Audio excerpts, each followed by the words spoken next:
میری اجازت کے بغیر کوئی آ نہیں سکتا، تو رب سونے کے گھر میں رب کی اجازت کے بغیر کون آ سکتا ہے؟ اللہ کے گھر آئے بیٹھے ہو،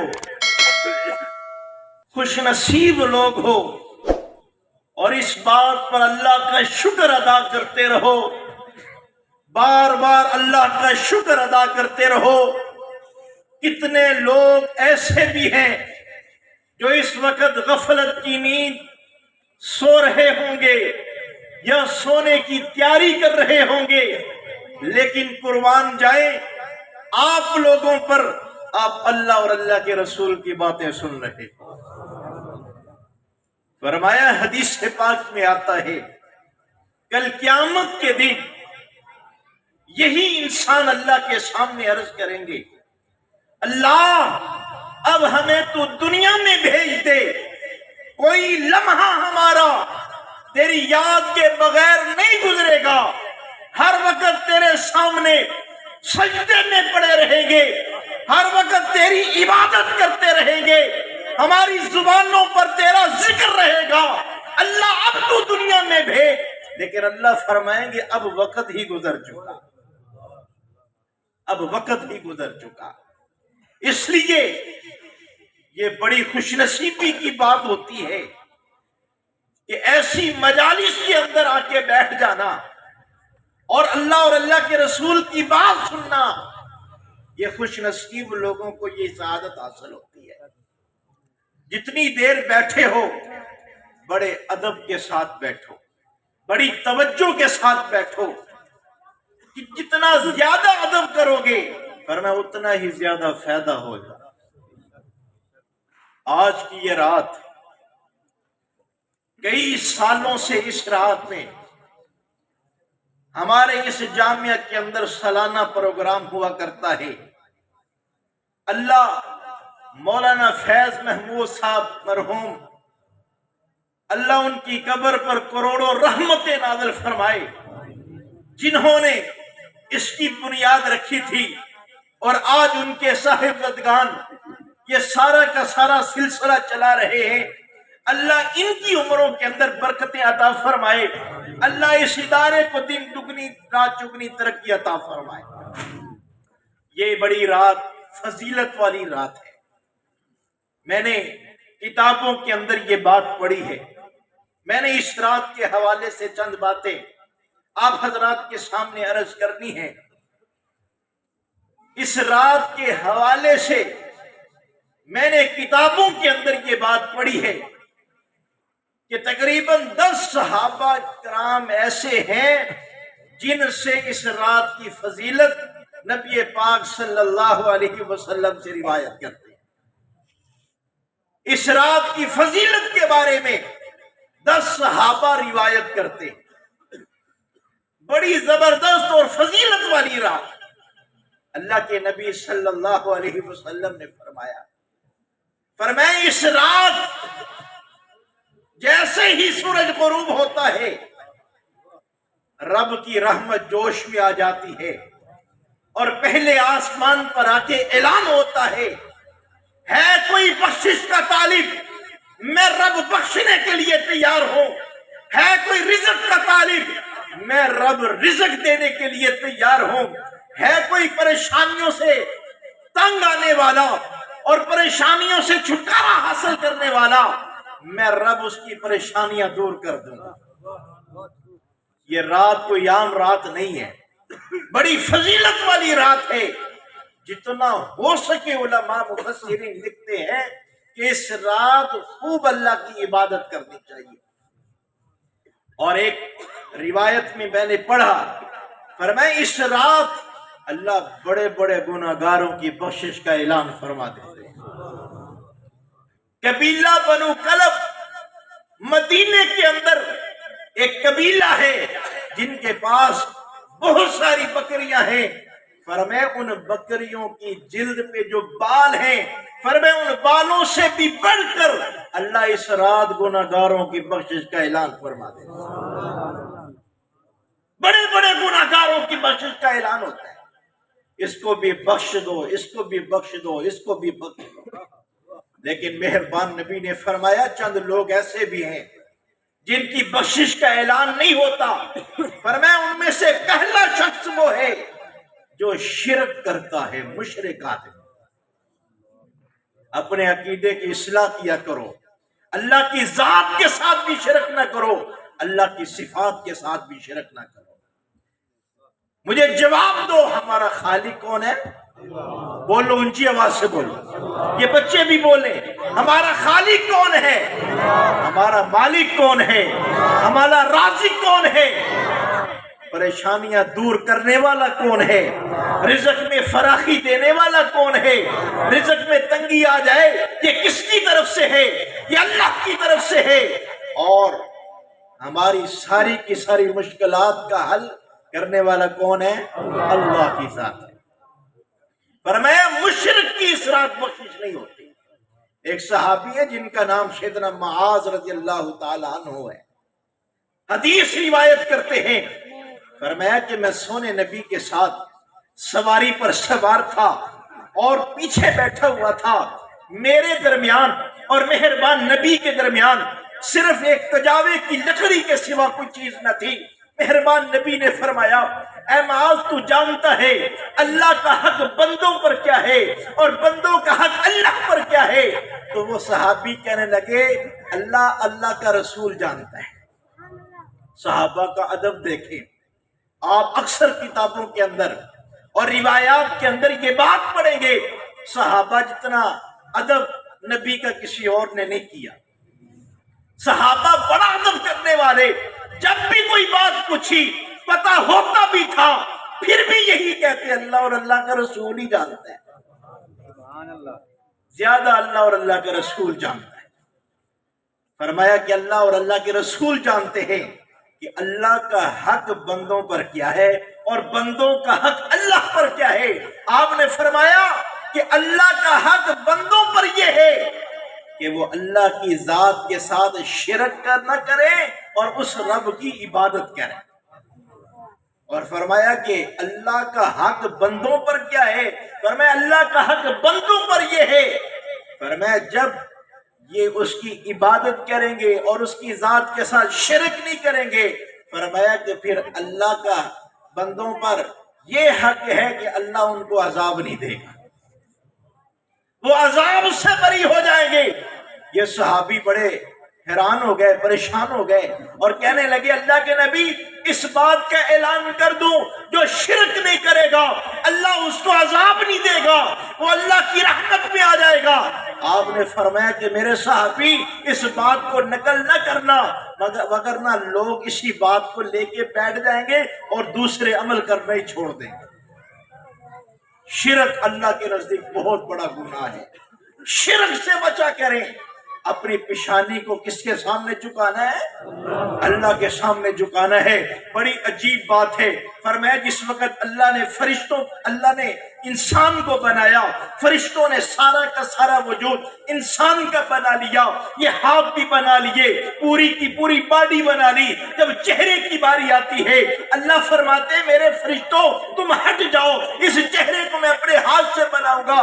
فرشتے عرض کرنے لگے اللہ خیریت تو ہے، ہم ساری کی سارا باڈی بنا لی، سارا کا سارا جسم بنا لیا، یہ چھوٹا سا چہرہ ہے اس کو بھی ہم بنا لیں گے، اس کو بھی تیار کر لیں گے. لیکن اللہ فرماتے اس چہرے کے اندر ایک نشانی آتی ہے، میں اپنے ہاتھ سے بناؤں گا.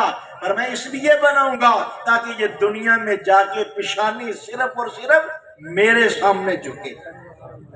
اس لیے علماء مفسرین نے لکھا ہے کسی چہرے کو برا نہ کہو، یہ اللہ کا چہرہ بنایا ہوا ہے. ہر وقت کسی کو دیکھو دعائیں دیا کرو کتنا سونا اللہ نے اس کا چہرہ بنایا ہے. کسی چہرے کو گندا نہ کہو، یہ اللہ کا بنایا ہوا چہرہ. فرمایا مشرک کی اس رات بخشش نہیں ہوتی. اور فرمایا دوسرا بندہ کون سا ہے؟ فرمایا دوسرا بندہ وہ ہے جو غیبت کرنے والا ہے، حسد کرنے والا ہے، بغض دل کے اندر رکھنے والا ہے. فرمایا اس رات ایسے بندے کی بھی بخشش نہیں ہوتی. اور اگر آج دیکھا جائے ہر دوسرا بندہ کینے کی بیماری کے اندر مبتلا نظر آتا ہے. بھائی بھائی سے حسد کرتا ہوا نظر آتا ہے۔ آج کسی کی دکان زیادہ چلنے لگ جائے، ساتھ والا حسد کرنا شروع کر دیتا ہے۔ کسی کا گھر سونا بن چکا ہے، اس کا گھر چھوٹا تھا، کسی کا گھر اچھا بن گیا، اب حسد کی بیماری آ گئی۔ کسی کا کاروبار بہت چل رہا ہے، اس کا تھوڑا چل رہا ہے، حسد کرنا شروع ہو گئے۔ کسی کی عزت معاشرے میں بہت زیادہ ہے، لوگ اس کو بہت زیادہ جانتے ہیں اور اس کو کوئی نہیں جانتا۔ فرمایا دل کے اندر حسد آ گیا کہ یار اس کی عزت میں کسی نہ کسی طرح خراب کر دوں۔ برادری کے اندر کسی کی عزت بہت زیادہ ہو رہی ہے، کسی مائی بہن کی عزت بہت زیادہ ہو رہی ہے۔ ماؤں بہنوں کے اندر بھی یہ بیماری ہوتی ہے کہ ان کے دلوں کے اندر بھی کینہ آ جاتا ہے، حسد آ جاتا ہے، بغض والی بیماری آ جاتی ہے۔ مہربان نبی نے فرمایا اس رات بڑے بڑے گناہگاروں کی بخشش اللہ فرما دیتے ہیں، لیکن جو لوگ حسد کینہ رکھتے ہیں دل کے اندر، اللہ اس رات ان کی بخشش نہیں فرماتے۔ اس لیے دلوں سے اپنے حسد کو دور کرو، دلوں کو صاف کر لو۔ قربان جائیں مہربان نبی پر، اللہ کے نبی کی ایک حدیث سنتے جائیں۔ آپ نے فرمایا ایک صحابی جن کا نام سیدنا معاذ ہے، حضرت معاذ کو فرمایا اے معاذ تجھے ایک ایسا عمل نہ بتلاؤں اگر تو کرے تو سیدھا جنت میں چلا جائے۔ وہ حضرت معاذ کہنے لگے اللہ کے نبی ضرور بتلائیے وہ کون سا عمل ہے جس کے کرنے سے مجھے جنت مل جائے گی۔ اللہ کے سونے نبی خاموش ہو گئے، تھوڑی دیر خاموش رہے، تھوڑی دیر کے بعد دوبارہ پھر یہی بات ارشاد فرمائی اے معاذ تجھے ایک ایسا عمل نہ بتلاؤں اگر تو کرے تو سیدھا جنت میں چلا جائے۔ اللہ کے نبی کے صحابی نے کہا اللہ کے نبی ضرور بتلائیے وہ کون سا عمل ہے جس کے کرنے سے مجھے جنت مل جائے گی۔ آپ پھر خاموش ہو گئے، تھوڑی دیر کے بعد تیسری مرتبہ یہی بات ارشاد فرمائی اے معاذ تجھے ایک ایسا عمل نہ بتلاؤں اگر تو کرے تو سیدھا جنت میں چلا جائے گا۔ حضرت معاذ کہنے لگے اللہ کے نبی وہ کون سا عمل ہے، وہ کون سی بات ہے مجھے بتلائیں، میں کرنے کے لیے تیار ہوں، میں تو جنت کا متلاشی ہوں۔ اللہ کے سونے نبی نے فرمایا اے معاذ اپنے دل کو لوگوں کے لیے آئینے کی طرح صاف کر لے، فرمایا سیدھا جنت میں چلا جائے گا۔ اپنے دل کو لوگوں کے لیے آئینے کی طرح صاف کر لے۔ آج معاشرے کے اندر دیکھا گیا ہے ایک بھائی ہے نا، بھائی سے حسد کرتا ہوا نظر آتا ہے، بھائی بھائی کے لیے دل میں کینہ اور بغض رکھتے ہوا نظر آتا ہے۔ ہمارے معاشرے کے اندر ایسی مثالیں بھی پائی جاتی ہیں، سکا بھائی بھائی سے لڑا اور کہتا ہوا نظر آتا ہے اور میاں آج کے بعد ہمارا مرنا جینا ختم ہے۔ اور معاشرے کے اندر یہ مثال بھی دیکھی گئی، سکا بھائی دنیا سے گیا ہے، بھائی کو بتلایا گیا میاں تیرا بھائی دنیا سے چلا گیا ہے، کہنے لگا کہ میں نے تو اسی دن کہہ دیا تھا میرا مرنا اور جینا ختم ہے، میں اس کا جنازہ نہیں پڑھتا۔ سکا بھائی بھائی کا جنازہ پڑھتا ہوا نظر نہیں آتا۔ یہ بیماریاں ایسی بیماریاں ہیں، مہربان نبی نے فرمایا جس دل کے اندر کینہ ہوتا ہے، بغض ہوتا ہے، حسد ہوتا ہے، فرمایا کہ اس رات ایسے بندے کی بھی بخشش کا اعلان نہیں ہوتا۔ اور ایسے ہمارے معاشرے کے اندر بڑے لوگ موجود ہیں جن کے اعمال بہت زیادہ ہیں، صف اول میں نماز پڑھتے ہوئے نظر آئیں گے، لوگوں کے ساتھ بڑے اچھے طریقے سے بات کرتے ہوئے نظر آئیں گے، لوگوں کو دین کی دعوت دیتے ہوئے نظر آئیں گے، لیکن ان کے دلوں کے اندر لوگوں کے لیے حسد موجود ہے، بغض موجود ہے۔ فرمایا ایسے بندے کے اعمال بھی اللہ قبول نہیں فرماتے، ایسے بندے کے اعمال بھی اللہ قبول نہیں فرماتے۔ اور فرمایا تیسرا بندہ کون ہے؟ فرمایا تیسرا بندہ وہ ہے جو ماں باپ کا نافرمان ہوتا ہے، جو ماں باپ کا نافرمان ہے، چاہے وہ بہن ہو چاہے وہ بھائی ہو، ماں باپ کا نافرمان ہے۔ فرمایا اس رات بڑے بڑے گناہگاروں کی بخشش کا اعلان ہے، فرمایا ماں باپ کے نافرمان کی بخشش اس رات نہیں ہوتی۔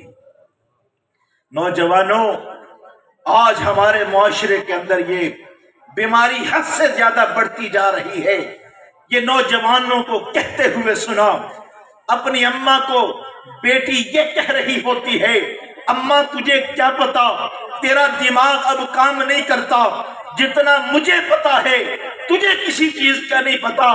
سچی بیٹی ماں کو گالیاں دیتی ہوئی نظر آتی ہے، بیٹا اپنے باپ کو برا بلا کہتا ہوا نظر آتا ہے، بیٹا باپ کو یہ کہتا ہوا نظر آتا ہے ابا تیرا دماغ خراب ہو چکا ہے، ابا تیری زبان اب بند کیوں نہیں ہوتی، مجھے ہاتھ سے نکالنی پڑے گی۔ سچا بیٹا باپ کو گالیاں دیتا ہوا نظر آتا ہے۔ سوہنے نبی نے فرمایا جو ماں باپ کا دل دکھاتا ہے اللہ کو ناراض کرتا ہے۔ اللہ کے نبی نے فرمایا والد کی ناراضگی کے اندر رب کی ناراضگی ہے، اور والد کی رضا میں رب کی رضا ہے۔ جس کا باپ راضی ہے نا، اور باپ کہہ دے پتر میں تیرے تے راضی ہاں، خدا دی قسم یہ جملہ چھوٹا نہیں بہت بڑا جملہ ہے۔ پتر میں تیرے تے راضی ہاں، ماں یہ کہہ دے پتر میں تیرے تے راضی ہاں، دھیے میں تیرے تے راضی ہاں، ان دا دنیا بھی بن گئی اور آخرت بھی بن گئی۔ اس لیے ماں باپ کو راضی رکھا کریں، ماں باپ کی نافرمانی نہ کریں۔ اللہ کے سونے نبی نے فرمایا جو ماں باپ کو ایک دفعہ پیار اور محبت سے دیکھ لیتا ہے اللہ مقبول حج عمرے کا ثواب عطا کرتے ہیں۔ آپ حج کریں، ہمیں معلوم نہیں ہے وہ قبول ہوتی ہے یا نہیں ہوتی، لیکن اللہ کے سونے نبی نے فرمایا پیار محبت سے ایک دفعہ اگر پیار محبت سے والدین کو دیکھ لے اللہ مقبول حج کا ثواب عطا فرماتے۔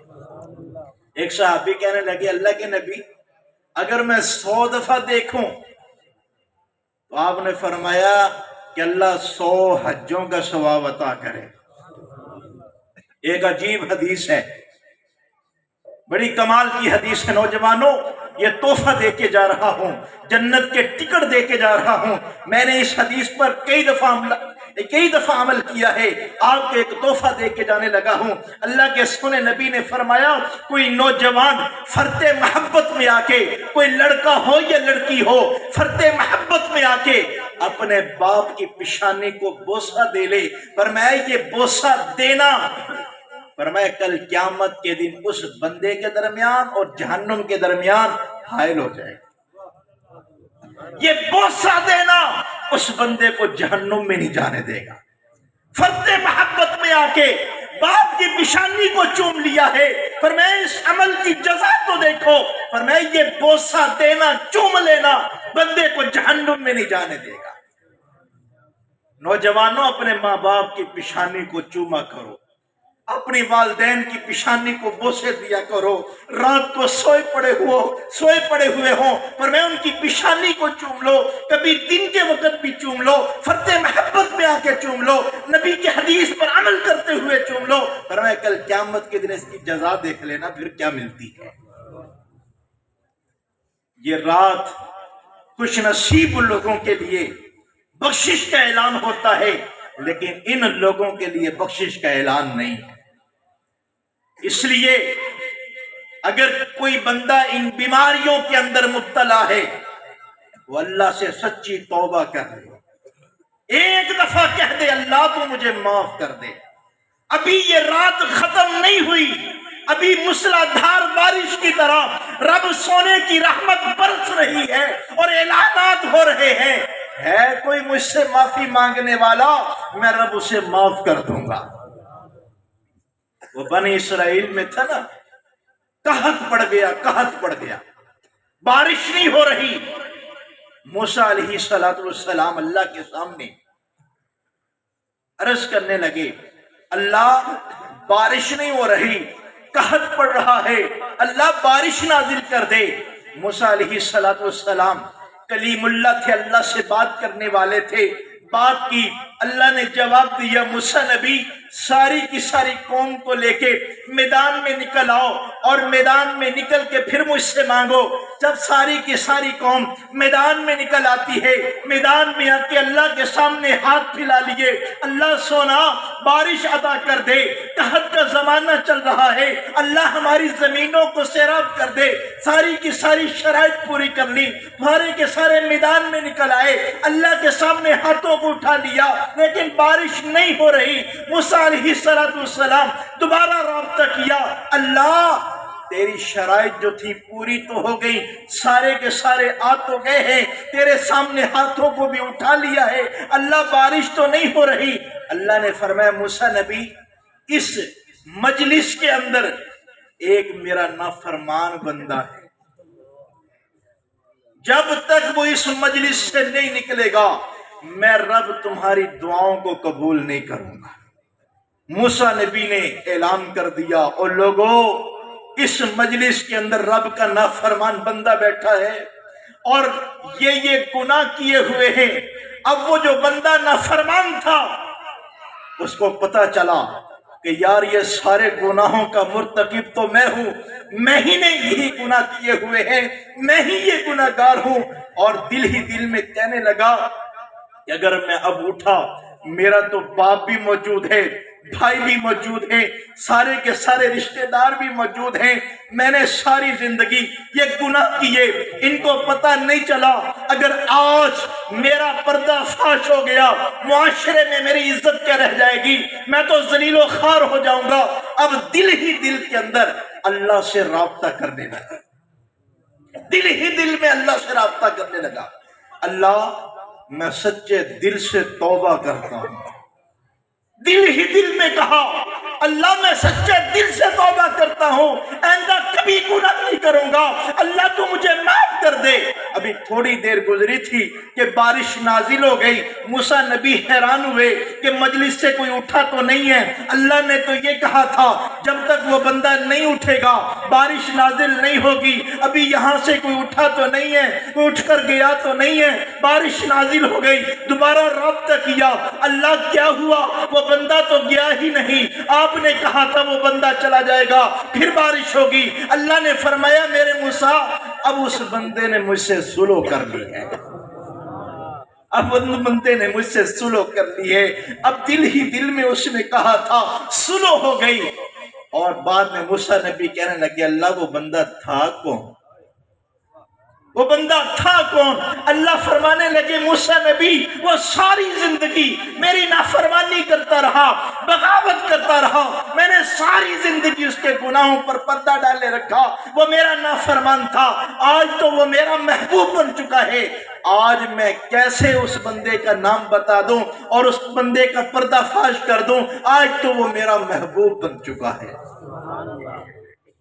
میرے بھائیوں، اللہ اتنی جلدی مان جاتے ہیں، اتنی جلدی اللہ مان جاتے ہیں، اس لیے آج مانگنے کی ضرورت ہے، اللہ سے صلح کرنے کی ضرورت ہے۔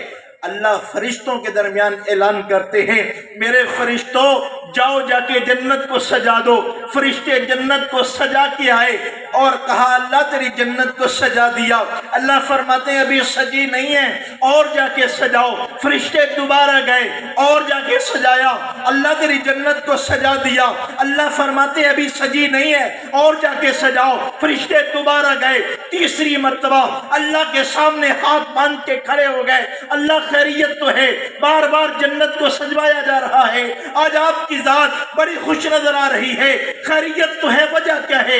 اللہ فرماتے ہیں اور میرے فرشتوں ایک بندہ ایسا تھا ساری زندگی گناہ کرتا رہا، ساری زندگی نافرمانی کرتا رہا، آج وہ میرے گھر میں آیا ہے اور اس نے آ کے کہہ دیا ہے اللہ تو مجھے معاف کر دے، میں اسی کے لیے جنت کو سجوا رہا ہوں، میں اسی کے لیے جنت کو سجوا رہا ہوں۔ اللہ اتنے رحیم اور کریم ہے۔ یا ایھا الانسان ما غرک بربک الکریم، اللہ خود قرآن کریم میں ارشاد فرماتے ہیں اے انسان کس چیز نے دھوکے میں ڈالا تجھے تیرے رب کریم سے، تیرا رب تو بڑا کریم ہے۔ علماء مفسرین نے اس کے معنی لکھے ہیں، فرمایا کریم کا ایک معنی یہ بھی ہوتا ہے جو انسان کو بن مانگے ہی عطا کر دے، اوقات سے بڑھ کر دینے والے کو بھی کریم کہتے ہیں۔ تھوڑا مانگنے پر جو زیادہ دے دے وہ بھی کریم ہوتا ہے. ہمارا رب بڑا کریم ہے. اس لیے اس رات خوب اللہ سے مانگیں، جتنا ہو سکتا ہے اللہ سے مانگیں، قرآن کی تلاوت کریں، اپنے زبان پر اللہ کے ذکر کو لے کے آئیں اور اپنی زبان کو اللہ کے ذکر سے معطر کریں. فرمایا عشاء کی نماز با جماعت پڑھی ہے، فرمایا صبح فجر کی نماز اٹھ کر با جماعت نماز کے ساتھ پڑھیں، مسجد میں آ کے پڑھ لیں. سونے نبی کا فرمان ہے. یہ عام دینوں کی بھی بات بتا رہا ہوں. فرمایا جو بندہ عشاء کی نماز جماعت کے ساتھ پڑھ لے اور صبح اٹھ کر فجر کی نماز جماعت کے ساتھ پڑھ لے، فرمایا کل قیامت کے دن اس بندے کا شمار ان لوگوں میں ہوگا جو لوگ ساری رات اللہ کے سامنے کھڑے ہو کر عبادت کرتے تھے، ساری رات عبادت کرتے تھے. اس لیے میرے بھائیوں، اللہ بڑے کریم اور رحیم ہے. یہ رات بڑی بابرکت رات ہے. جتنا ہو سکے اس رات میں عبادت کریں، اور اللہ بخشنے والے ہیں، رحم کرنے والے ہیں. ایک بات سنا کے بات کو ختم کرتا ہوں.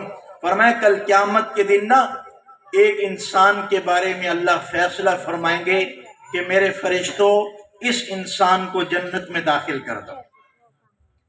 اب وہ بندہ، فرشتے آئیں گے جنت کی طرف لے کے جانے لگیں گے. وہ بندہ پریشان ہو جائے گا کہ یار میرے لیے جنت کا فیصلہ، میں نے تو ساری زندگی